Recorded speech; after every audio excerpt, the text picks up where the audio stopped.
Maria a été diagnostiquée malade cœliaque, c'est-à-dire intolérante au gluten, il y a 2 ans. Depuis, le développement de commerces spécialisés comme cette boulangerie lui a changé la vie. Comme je suis allergique au gluten, du coup je ne peux pas manger du pain, pas de biscuits, pas de rien qui contient la farine. Et là, c'est le bonheur. En France, seul 1% de la population est diagnostiquée intolérante au gluten, une substance contenue dans les céréales comme le blé, l'orge ou le seigle. Mais ce n'est pas le cas de l'écrasante majorité des clients ici.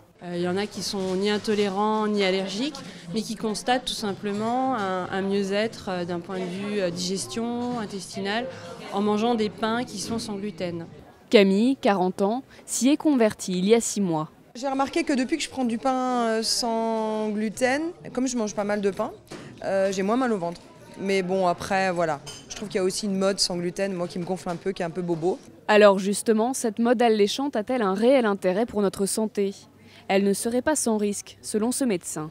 Le régime sans gluten, ça devrait uniquement être réservé aux personnes qui sont réellement intolérantes. Pourquoi ? Parce que le pain est un aliment de base, les pâtes sont des aliments de base également. Et donc quand on supprime ces ingrédients-là de l'alimentation, on peut se retrouver avec certaines carences. Pour éviter ces carences, il est possible de remplacer le pain par les galettes de riz ou de sarrasin et les pâtes par du riz, des pommes de terre ou des lentilles.